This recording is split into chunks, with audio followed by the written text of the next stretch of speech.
if you're thinking about doing it, it may already be the right decision. And you don't know if it's the right decision or not, but you will definitely learn something from the experience.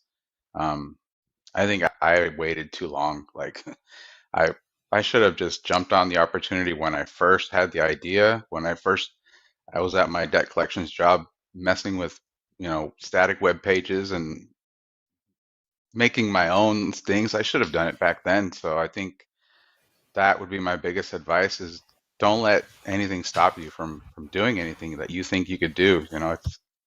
There's just so many good jobs in web development. I wish I would have looked into it a lot sooner. So yeah, other things that I think weren't as important now looking back is I was trying to learn too many different things at once.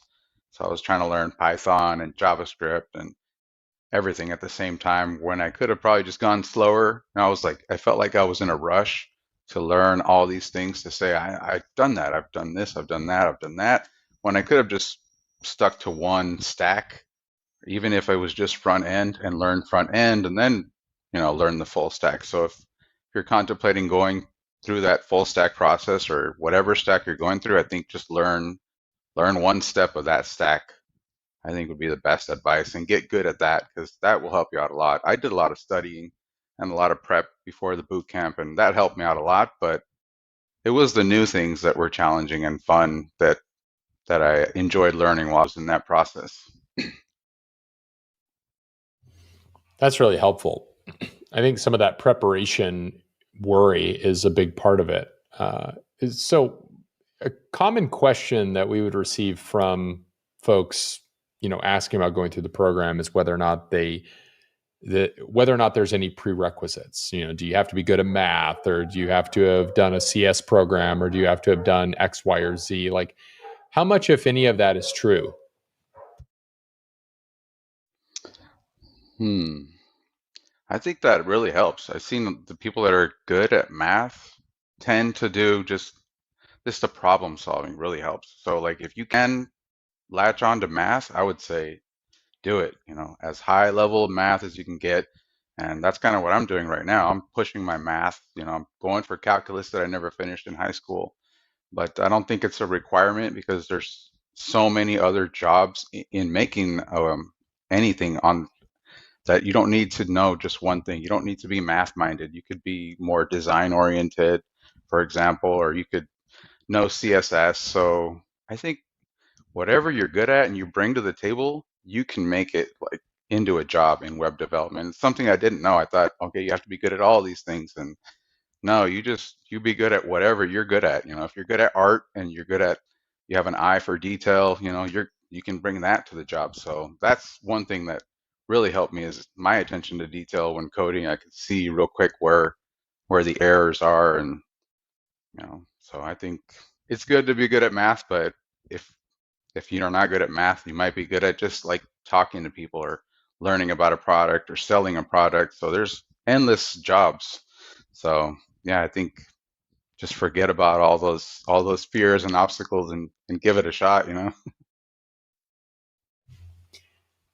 So, what are some of the skills that you learned through your prior career path that has helped you be a better software developer, do you think?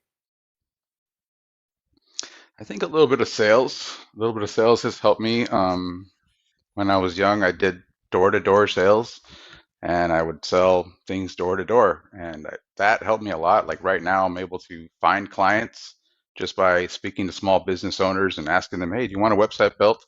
And I think just being able to communicate, and even though I don't like talking to people, I can make myself talk to people and go look for jobs. And I've tried direct networking with people on LinkedIn, and that was way more successful than just putting in a job application. So I think that just knowing that I can communicate with people and sell myself, because that's really what it's about now. It's like I know I can do the job, but I have to like show people that I can do the job. And that's another thing I'm trying to get better at is like doing media content, which I don't like doing, but I know it will definitely help me if I apply myself blogging and doing all those things. Yeah, that makes a lot of sense. I'm always fascinated by those crossover skills.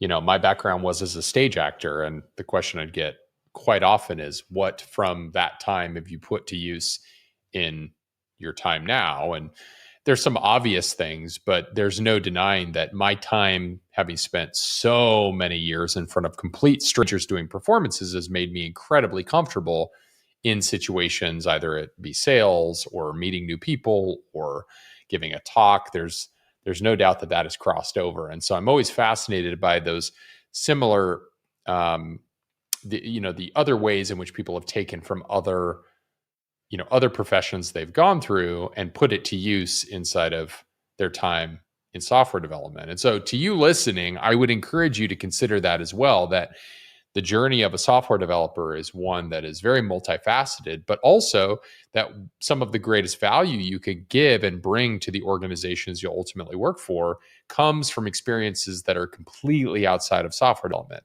and what you learned in whatever way you went through doing that.